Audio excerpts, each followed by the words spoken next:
Fala pessoal, aqui quem fala é o Vini, sejam bem-vindos a mais um vídeo e neste vídeo eu vou trazer todos os resultados do UFC Aljamain Sterling vs Youssef Zalal. Começando com a primeira luta na categoria peso palha, tivemos a Thalita Alencar contra a Júlia Polastri. Quem venceu foi a azarona Thalita Alencar na decisão unânime. Quem viu a live que eu fiz lá no CFX, né, eu não fiz aqui no canal, mas eu fiz lá no CFX, eu falei, né, que ia arriscar na Thalita Alencar por conta do jogo mais de queda, de grappling e tal. No fim ela usou, mas nem usou tanto assim, mas foi o suficiente, né, pra ela acabar vencendo. Se a gente for ver ali golpes totais, significativos, até teve um equilíbrio. Na verdade, a Júlia Polastri até conectou um pouco mais, porém, a Thalita tentou 5 quedas, derrubou 3 vezes e acabou controlando um pouquinho, 2 minutos e meio ali no total. Como eu falei, eu acho que a Thalita poderia ter vencido usando mais até, né, indo mais para essa estratégia. Ela estava deixando muito pro final do round, o que era arriscado. Inclusive, todos os juízes deram 2 rounds a 1 e eu vi gente na internet achando até que quem venceu, na verdade, foi a Polastri. Então, teve gente discordando. Eu, particularmente, acho que a Thalita realmente venceu. Se a gente olhar no MMA Decisions, tem 5 sites especializados que marcaram para a Polastri e 6 marcaram para a Thalita. E se a gente olhar ali a votação do próprio público, aí sim a maioria viu vitória da Polastri. Ou seja, é uma luta ali que gera discussão. Eu só assisti ao vivo, né? Não reassisti, mas eu acho sim que a Thalita fez o suficiente. E, inclusive, eu acho que a Júlia, na verdade, bobeou, tá? Porque a Thalita, como eu falei, ela usou bem pouco onde ela era superior, né? Ela deixou muito no final do round, então meio que ela foi dando chance até. Só que a Júlia não capitalizou o suficiente. Parecia que ela poderia ser mais agressiva, botar mais volume de jogo ali e que ela venceria. Então, não sei se ficou com medo da queda, com receio, né? E acabou ali meio que deixando a luta mais parelha e aí foi pros juízes e aí a gente já sabe o que acontece, tá? Então, eu concordo com a decisão, acho que foi isso, a maioria do MMA Decisions também, mas foi como eu deixei claro, tá? Parte do público e mesmo da mídia especializada não viu a vitória da Thalita. Depois, na segunda luta, na categoria meio médio, tivemos o Victor Valenzuela vencendo o Max Griffin. Aqui sim, o favorito das bolsas acabou vencendo, era bem pouco, né? Mas era favorito aí o Valenzuela. E aqui foi uma luta ok, tá? Na verdade, esse card foi complicado, mas eu vou deixar a minha nota pro final, meus comentários, né? Mas enfim, o Valenzuela acabou vencendo, ele conectou um pouco mais de golpes totais e de significativos. O Max Griffin buscou muito mais queda e derrubou mais, né? Ele derrubou 4 vezes e tomou só uma queda. Porém, mesmo que ele tenha derrubado 4 vezes, ele só controlou por 1 minuto e pouquinho ali, 1 minuto e 3, né? Então, não é suficiente pra ganhar round nem nada do tipo, porque se a gente for olhar por round, ele controlou por 21 segundos no primeiro round, por 19 segundos no segundo e 23 segundos no último. Então, por mais que ele tenha tido queda em todos os rounds, não foi suficiente para vencer, tá? O Valenzuela acabou ali colocando mais golpes em todos os rounds, pouca coisa também, não foi muito, mas acabou vencendo. Enfim, mais uma luta bem morna aí. Depois a gente vai pro peso leve, a gente teve o Francis Marshall, que era muito favorito, contra o Lucas Brennan, e ele confirmou o favoritismo, ele venceu na decisão unânime, triplo 30-27, ou seja, todos os juízes viram todos os rounds para ele. Aqui, diferente da luta passada, o Marshall não só derrubou, ele controlou e controlou muito, né? Ele controlou por mais de 3 minutos, quase 3 minutos e meio no primeiro round, segundo ele controlou por mais de 3 minutos de novo, e ali no último, aí ele não conseguiu derrubar e não controlou, mas conectou muito mais golpes também. Então, é uma vitória fácil aqui, tá? Na verdade, logo no primeiro round já ficou nítido que o porquê do Lucas ser tão azarão. Realmente, o Francis Marshall era bem superior ali. O Lucas tentou, né, uma finalização e tal, mas, cara, acabou o primeiro round, já dava pra ver que o Lucas tava com uma cara de que, tipo assim, me tira daqui, não quero mais, né? Não gostei da brincadeira. Então, o Francis venceu com larga margem aí, venceu bem tranquilo. Luta ok também. Depois, peso galo, Cody Durden, que pegou a luta em cima da hora, venceu o brasileiro Jafel Filho, que era o maior favorito do card, tá? Só pra lembrar. Aqui, complicado, né? Vamos lá, o Brasil não foi muito bem nesse card, né?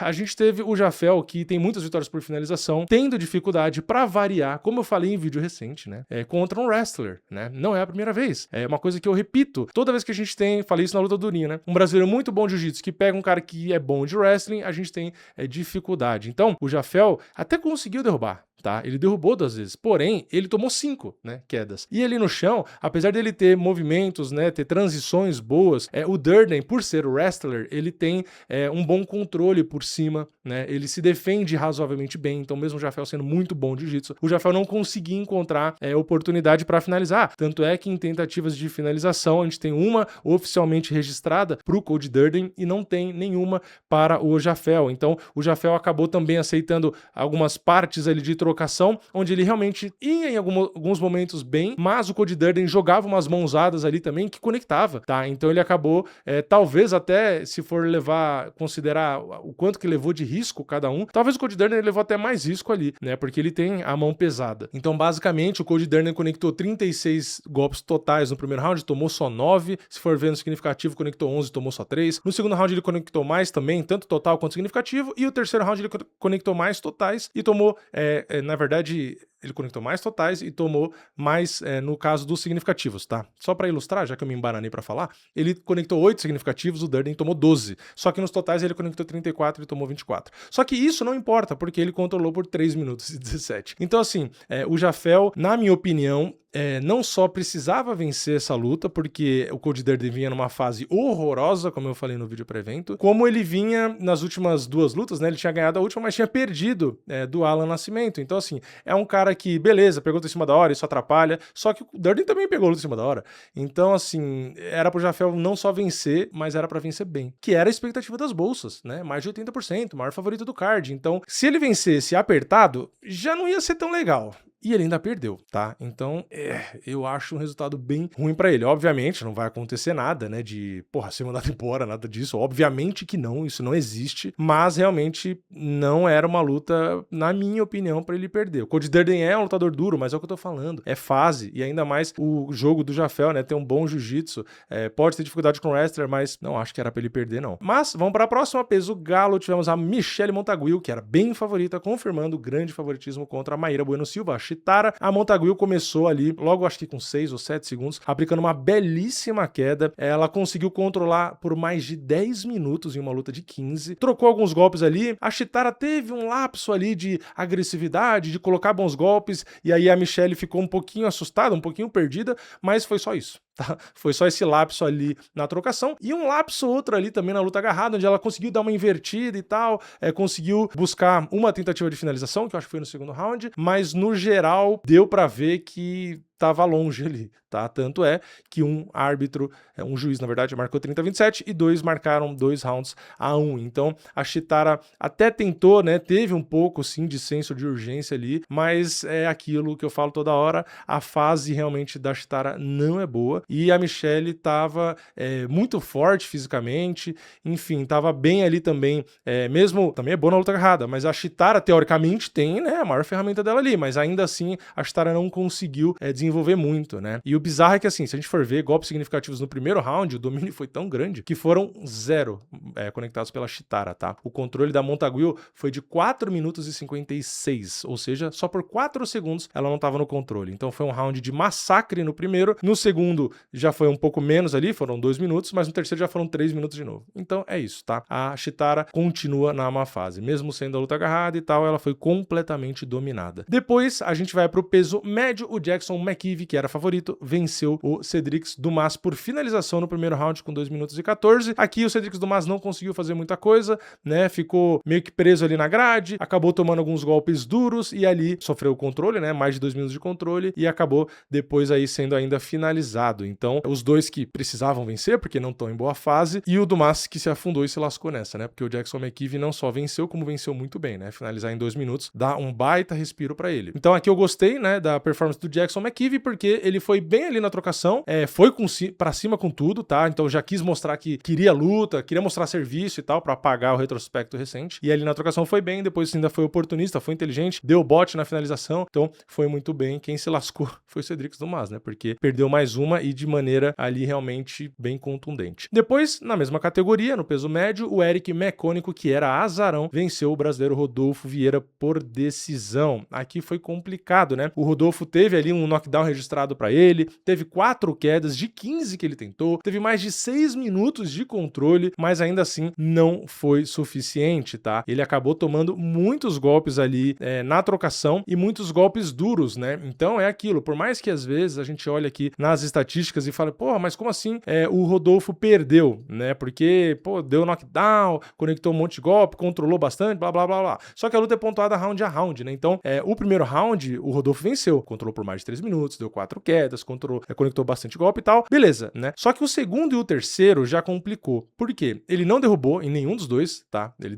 tentou 3 vezes no segundo, tentou 3 vezes no terceiro, não derrubou em nenhum desses 2 rounds, e o controle foi de 1 minuto e 48 no segundo e 1 minuto e 21 no terceiro, só que a quantidade de golpes ali do mecânico acabou, principalmente no terceiro round, né, sendo maior. No segundo ainda foi equivalente, mas no terceiro foi maior. Só que aí não é só a questão da estatística e da quantidade de golpes, né? A contundência foi grande. Ele foi machucando ali o Rodolfo, né? Então o golpe entrava limpo e entrava com força lá ele. E então acabava meio que visualmente impressionando muito. Então acabou que todos os juízes concordaram em marcar o segundo e o terceiro para o mecânico, tá? Aqui é o que eu falei no vídeo pré-evento, pra mim era uma luta meio que, cara, sinceramente, pro Rodolfo vencer. Tanto que as bolsas achavam o Rodolfo favorito, e era 70-30, tá? Não era um favoritismo tão pequeno. E acabou decepcionando um pouco. Mas é isso, né? Vamos ver nas próximas lutas aí. Infelizmente, o mecânico que vinha, né, de derrota, uma por nocaute, mais pra trás tinha outra também, enfim, tinha 3 lutas e 2 derrotas, acabou pegando o Rodolfo e vencendo aí. Então, não foi muito bom pro brasileiro. Depois, a gente vai pro peso pesado. Tivemos o Ryan Spann contra o Marcos Buchecha, e aqui o favorito, que era o brasileiro também acabou não vencendo, né? O Buchecha não era tão favorito quanto o Rodolfo, era só 58%, mas era a expectativa, né? Era que ele vencesse o Ryan Spann. Ryan Spann tá tão em má forma que até ele mesmo na entrevista falou, né, que ele precisava perder a barriga ali, não sei o quê. Então, assim, não era o resultado que eu esperava também, né? Quem viu meu vídeo de pré-evento viu que eu achava que essa era uma luta pro Rodolfo vencer e que era um adversário até meio que tudo bem, ainda substituiu, né? Não era ele e tal. E esse era outro motivo até para achar que o Buchecha ia se sair melhor. Primeiro round, ele teve uma queda, só que no fim quem controlou mais foi o Ryan Spann, né? Foi 2 minutos e 29 de controle contra apenas 1 minuto do brasileiro. E o Ryan Spann conectou mais golpes também, né? Significativos, totais e tal. Então, ali no primeiro round já não foi tão legal, mas, enfim, ainda tinha luta, né? E aí no segundo round, a gente teve o knockdown, né? Na verdade, contabilizou como um knockdown, mas teve um nocaute ali, né? A mão usada que entrou. E, cara, é complicado, porque eu tava assistindo junto com o Caio, né, do CFX, e com o Pinheiro do Canal Osso, a gente não fiz live, né? Tava só a gente assistindo ali, resenhando, conversando. E eu tinha falado antes de começar, né? Eu falei, pô, eu acho que dá pro Buchecha ganhar e tal. Falei, só ele ficar esperto ali na trocação, tomar cuidado, que o Ryan Spann tem nocautes, ele bate forte, ele tem uma trocação ali que, né, dá pra se virar. E eu falei, e é a brecha do Buchecha, né? Eu falei, então é só tomar cuidado ali na trocação e tentar grudar, né? Fazer o jiu-jitsu e tal. Enfim, o Buchecha até grudou, até teve queda. Teve um momento que meio que puxou pra guarda, que aí eu não sei se eu concordo muito, né? Ali no chão, enfim, teve vários momentos que ele se colocou em posições onde que eu acho que no jiu-jitsu é normal, mas no MMA, ainda de peso pesado, eu não acho tão normal. Então, né, não concordo muito. E aí na trocação acabou dando brecha, né? E peso pesado, luvinha, e aconteceu o que aconteceu. Então, é um péssimo resultado pro Buchecha. Como eu falei, a expectativa das bolsas e de todo mundo é de que, né, pegando o Ryan Spann, conseguiria vencer. Então, não conseguiu nenhuma vitória ainda dentro do UFC, perdeu a primeira, empatou a segunda, e agora não só perdeu, como perdeu por nocaute, tá? E aí, outra coisa, né? Aí minha percepção, posso estar falando merda, né? Porque é o que eu acho assistindo, mas eu acho que ali no segundo round já tinha caído bem o ritmo, tá? Ele já me parecia meio desgastado.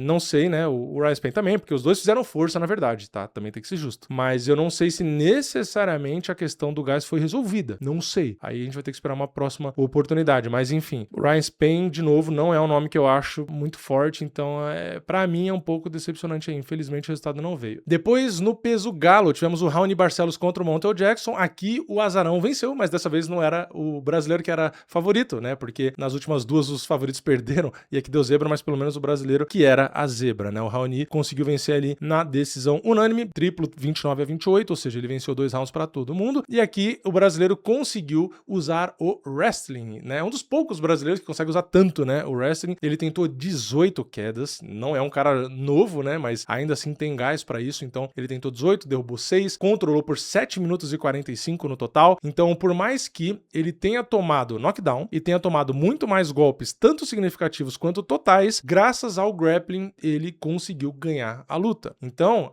aqui fica demonstrada a importância da galera brasileira, da torcida brasileira, entender que o grappling faz parte do MMA, porque se for aquele torcedor chato do tipo, não, é só trocar trocação que importa. Lá. Aqui o Raoni teria se lascado, né? Porque ele tomou um knockdown e tomou muito mais golpe. Então o Raoni venceu na base do grappling, na base da inteligência, que era o que eu esperava, né? Tanto que eu falei, né, que o Raoni, mais uma vez, era uma boa aposta, né? Porque ele tava pagando não tão bem quanto nas outras lutas, mas tava pagando mais e valia a pena, e foi o que eu fiz, inclusive. Então o Raoni foi muito bem, gostei, né? Lutando de maneira inteligente, porque o Montel Jackson realmente bate muito forte, né? Ele é um cara que tem muitos knockdowns, né, na carreira dele dentro do UFC, e dava pra ver que se o Raoni brincasse um pouco ali, bobeasse, ele ia acabar sendo nocauteado. Então o Raoni foi esperto, fez o que eu esperava que ele fizesse, que eu falei no vídeo pré-evento, que ele seja inteligente, tenha QI de luta, ele é mais completo, então não teria nem por que ser azarão, e no fim deu certo aí. Mais uma vez ele fez sim um pouco de trocação, mas fez a queda, fez o controle, enfim, fez de tudo. Então o Raoni realmente mostrou que ser completo e ser inteligente, seguir um plano, faz toda a diferença. Então, mais uma vitória pra ele, excelente fase dele agora, e ainda bem que ele venceu, né? Porque, porra, vinha a derrota do Rodolfo, do Bochecha, aí se tivesse mais uma aí é papo da gente enlouquecer. Vamos pra próxima, peso galo, de novo, mesma categoria, Dave Grant contra Adrian Luna Martinet. Aqui era uma luta muito parelha nas bolsas, e tinha momentos ali que parecia uma luta parelha, só que no total, com o decorrer da luta, o Dave Grant, que era mais velho, né, conseguiu colocar mais golpes, muito mais até, no geral. Então, Dave Grant mostrou que apesar da idade, ele tem muito gás, tem volume de jogo, tem ainda coração, ele entrega, então conseguiu uma bela vitória. Ele conectou 164 golpes significativos e tomou 100. Não teve muita queda, né, teve na verdade uma queda só pro Adrian Luna, apesar de ele ter tentado 5, e controle também teve pouco, né, foi 43 segundos só do Adrian Luna. Então, basicamente, foi uma luta ali de kickboxing, né, alguns golpes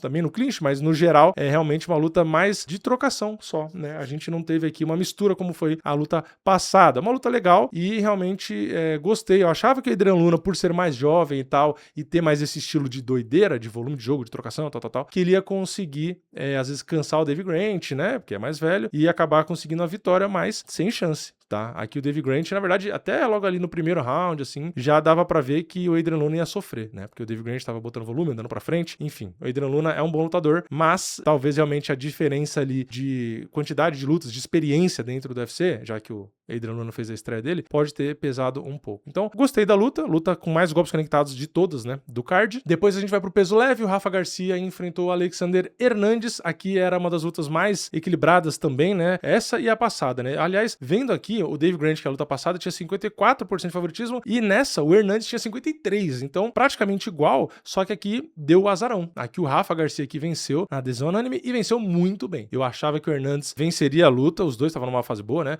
Mas eu achava que o Hernandes até venceria, e aqui, cara, não teve muita competitividade, pra falar a verdade. O Rafa Garcia derrubou 4 vezes, controlou ali por quase 2 minutos, golpes significativos, conectou 9 a mais, não foi muita coisa, mas nos totais teve uma diferença maior. Mas não só isso, não só a estatística, né? Assistindo ali a luta, deu pra ver que o Adrian Hernandes não tinha muita coisa pra oferecer, tá? Ele ficou a luta inteira ali tentando sobreviver, pra falar a verdade. Tentou ter um sensozinho de urgência no final, mas não foi suficiente. O Rafa Garcia saiu com corte ali, beleza, mas ele machucou muito mais o Hernandes, tá? Então, pra falar a verdade, e de novo, eu sempre falo isso, não querendo tirar mérito do Rafa Garcia, mas se você pegar as performances do Alexander Hernandes nessa fase boa que ele veio e essa, eu não gostei muito da performance dele. Eu achei que ele foi meio apático, não senti ele impondo respeito. Na verdade, o Rafa Garcia fez ele andar pra trás e ele não tentou ali, tipo, bater de frente. Ele ficou naquela posição de acuado mesmo, tentando girar, né? Às vezes tentava dar golpe pra andar pra frente, pra recuperar o espaço, mas enfim, o Rafa Garcia veio com a postura de predador, naquela postura de ter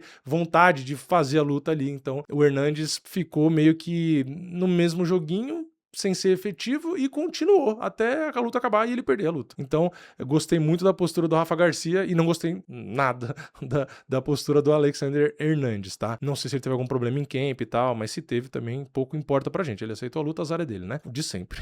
E na próxima categoria peso galo, tivemos a Jocelyn Edwards contra a Norma Dumont. A Norma era bastante favorita, eu não concordava com o tanto que a Joseline pagava, né? Ela tava pagando R$13 quando eu gravei o vídeo, ou seja, a Norma tinha 70% de favoritismo. mesmo. E aqui a Joseline venceu na decisão unânime. Meu palpite era pra Norma, só que eu, de novo, né, por conta da cotação, falei que ia fazer a fezinha na Joseline, o que foi a luta que mais me deu lucro no card inteiro. Mas a decisão foi meio polêmica, né? Aqui teve gente que não concordou com a vitória da Joseline Edwards. A primeira coisa que eu tenho pra falar é, eu não concordo com 30-27, que o Chris Lee marcou. Começa daí. Teve 29-28, 29-28, que eu acho que é o que faz sentido. Assistindo a luta ao vivo, ali, sem reassistir, pra pegar e contabilizar, fazendo igual os juízes fizeram, só assistindo na hora, eu tive a sensação de que a Norma tinha vencido a luta. Pra mim, a Norma tinha ganhado o primeiro round, mas era um round bem discutível. Eu mesmo fiquei na dúvida, falei, pô, eu acho que a Joseline ganhou, mas ao mesmo tempo não. Fiquei naquela, né? Não sei. E aí, no fim, ao vivo, eu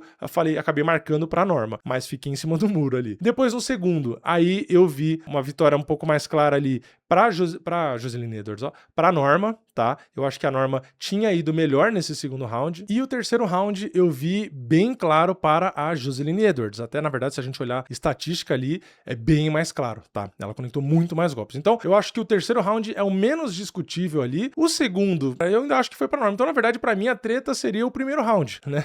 Pra mim, a discussão seria em volta do primeiro round. Enquanto eu tô gravando, não tem, tá? No MMA Decisions, a opinião dos sites especializados. Então, não dá pra gente tirar como base, mas a minha interpretação foi essa. A Norma vence o segundo, perde o terceiro, a discussão fica no primeiro. Eu mesmo fiquei na dúvida no primeiro se era a Norma ou se era a Joseline. Vendo ao vivo, de novo, marquei pra Norma. Só que depois, vendo as estatísticas, aí parece que a Joseline, por ter conectado muitos cotovelos ali no chão, fez com que ela tivesse 37 golpes conectados no total e tomado só 14. Então, por mais que a Norma tenha tido 30 segundos ali, mais ou menos, de controle a mais, nos golpes totais ela tomou mais do que o dobro. Então, por mais que tenha ficado um pouquinho por cima e tal, tomou um monte de cotovelada ali, isso pode ter pesado. Então, independente se você concorda comigo que viu ali um pouco pra Norma, ou se você acha que foi um pouco mais pra Joseline, não é um round, na minha opinião, fácil de você falar, não, eu acho isso, eu acho aquilo. Cabe muita interpretação. O que faz com que, na minha opinião, não seja uma luta que dá pra se chamar de garfo, de absurdo e tal, tá? Eu vi gente, né, muita gente, concordando que a Joseline venceu. Vi um pouco de gente, menos, né, mas um pouco ali, uma galerinha, né, falando que a Norma foi garfada, e aí eu quero saber a sua opinião aqui embaixo. De novo, eu não acho garfo, vi vitória da Norma, mas é aquilo, né? Dá pra compreender a vitória da Joseline. No final das contas, o que interessa é o que eu falei no vídeo recente falando da Norma ter falado da Amanda, né? Eu falei naquele vídeo. Falei, não sei se é uma boa ideia pegar uma luta com a 11ª do ranking, melhor esperar ali. Aí eu falei, né? Eu entendo ela dizer que, não, mas eu confio e eu não acho que é bom ficar parado, lá. Beleza, mas agora você vai perder posição no ranking. Por quê? De novo, qual era o risco? A Norma ganha praticamente todas as lutas na decisão. Então, você depende de juízes que a gente sabe que muitas vezes fazem besteira. Aí você pegou uma atleta que vinha bem, né, com boas vitórias, uma atleta que é completa e tal, que entregaria provavelmente uma luta dura. Ou seja, seria uma luta que se você vencesse seria na decisão e talvez pudesse ter o risco de ser uma luta equilibrada. E no fim, foi uma luta que foi pra decisão e foi equilibrada. Só que, se na última, por um lado, a Norma venceu, que eu achei que não. Aliás, pra mim aquela foi mais errada do que essa, né? Se naquela favoreceu ela, nessa não favoreceu. Então, ela fez aquela cara de frustrada. Eu vi que o UFC postou o vídeo do anúncio da vitória e a Amanda Nunes comentou com um emojizinho segurando a boca, né, dando risada. E aí, vai ter que aguentar, né? Porque quis falar da Amanda, tal, não sei o que lá, e aí pegou a 11ª do ranking e acabou perdendo. Então, de novo, eu acho que a Norma venceu, mas não dá pra reclamar muito. Por isso que eu falo, se tem o risco, se tem a possibilidade de dar merda, tem que pensar bem. Então, assim, terceiro do ranking. Se tivesse pego a luta com a quarta, com a quinta, com a sexta, até vai. Só que aí perdeu pra 11ª. Então, se vinha com uma sequência de vitórias gigante e nem assim chegou no cinturão, agora que perdeu da 11ª, e aí? Né? E outra coisa, tá? Que eu entendo de argumento a favor da Joseline, mesmo, de novo, eu tendo visto vitória pra Norma, é que os golpes mais duros da luta foram da Joseline Edwards, tá? Se você fizer um top 5, top 10 dos golpes mais duros ali, foram praticamente todos da Joseline. Inclusive, se ela fosse mais pro boxe, botasse mais volume de jogo ali, a impressão que dava pra ela causar bem mais estrago, tá? Box por box, Joseline tava batendo muito forte. Então, os golpes mais duros ali, né, que a Norma jogava a cabeça lá pra trás, foram da Joseline, né? Só que a luta não se pontua necessariamente assim, a luta você pontua quebrando round a round. Então não dá pra falar, na luta em geral, os golpes mais duros foram da Joseline. Não, mas tem que ver round a round, né? Tem que ver a separação ali. Enfim, pra mim, completamente compreensível a decisão, mesmo ao vivo eu vendo a vitória da Norma. Pode ser que se eu reassistisse, eu mudasse de ideia, mas eu não vou reassistir essa luta, porque não foi uma luta tão legal assim, né? né? E na luta principal, peso pena, tivemos ali o Aljamain Sterling contra o Youssef Zalal. Aqui eu falei que não fazia pra mim sentido o Youssef Zalal ser favorito por conta do calibre e tal, dos adversários, e foi meio que easy money, né? Porque falei que era palpite e aposta pro Aljamain Sterling, e ele venceu sem grandes dificuldades, e do modo que também era muito previsível que era a decisão. Então pra mim era uma luta bem fácil, na verdade, de arriscar a fezinha ali, né? E ele conseguiu fazer o que a gente esperava, né? Derrubou várias vezes, controlou, e na boa, ele poderia ter finalizado essa luta, sei lá, acho que eu contei umas 4 ou 5 vezes, e ele não quis. Eu não sei porquê, não faço ideia, mas ele poderia ter finalizado várias vezes, né? Não sei se... Bom, enfim, não vou ficar fazendo piada aqui, porque vai que dá merda, né, o tipo de piada. Mas ele não finalizou porque ele não quis, né? Era nítido, muita posição encaixada, tanto é que se você for pegar os golpes totais, que é quando ele tá ali com o cadeado fechado na cintura, ou montado, ou na grade, ele teve 220. Tudo bem, significativos foram só 46, mas o total foi 220. Por quê? Porque ele queria bater. Então encaixou várias vezes finalização, mas não quis. Então, no final das contas, não tem nem muito o que falar, né? Uma performance completamente, na minha opinião, pelo menos esperada, um grande controle na luta agarrada. Teve momentos ali onde o Youssef Zalal foi até um pouquinho melhor, né, por alguns vacilos do Sterling, mas no geral, Sterling derrubou muito mais, controlou muito mais, conectou muito mais golpe, e é aquilo, né, mostrou que tem níveis realmente. Apesar da sequência de vitórias do Youssef Zalal ser grande, o Sterling tá em outra prateleira, né, por isso que eu falo. Você olha o cartel de um cara, só tem vitória, do outro tem alguns tropeços, mas, pô, se você pega o nível que o Sterling enfrentou, só os caras ali de cima, e o Zalal, os caras ali bem abaixo. Então, isso tem um peso, né? Então, assim, esse favoritismo do Zalal aí foi um pouco de empolgação, por isso que eu não caí nessa. Mas é isso, tá? No geral, esse foi um card no Apex, que já não ajuda muito, e muita luta na decisão, e o problema não é só a luta aí pra decisão, muita luta morna, tá? Muita luta ali realmente fraca. Cara, eu acho que esse card foi uma nota 3 ou 4. Tá? Eu acho que eu vou dar nota 3 pra esse card. E a prova de que eu acho que não gostei muito do card, tanto é que eu vou dar nota 3, nem 4 eu não vou dar, é que aqui, ó, tá aqui, né? Tomei 2 e quase dormi, tá? Quase dormi, e não foi só na última luta não, né? Tá? Indo pro final do card ali, eu já tava me segurando pra não dormir. Então não gostei, sinceramente, do card. Tá? Não é só porque, muitos brasileiros que estavam torcendo perderam ou coisa do tipo, que eu sempre falo que não tem nada a ver. É realmente a questão de emoção. Não teve muita luta ali, teve uma ou outra luta, uns segundinhos ali, que, nossa, tal, deu um pouco de emoção. Mas, no geral, bem chatinho o card. Eu esperava um card de nota 6 e foi isso aí, um 3, 4. Mas eu não vou dar 4 não, porque realmente eu não gostei. Vai ser 3, então. Mas eu quero saber a sua opinião. O que você achou do card? Que nota você dá? Você concorda comigo? Tô exagerando? O que você achou dos brasileiros aí que eram favoritos e infelizmente acabaram perdendo, né? O Rodolfo, o Bochecha, o Jafel, né? Se for pegar aí pela nacionalidade, pelo Brasil, foi bem ruim pra gente. Tirando o Raoni, né? Que realmente foi legal, foi complicado, né? A Norma também perdeu, enfim, muita derrota de brasileiro. Comenta aqui embaixo a sua opinião. Deixa o like no vídeo se você gostou, se inscreve no canal, ativa o sininho e eu vejo vocês na próxima. É nóis, valeu, falou!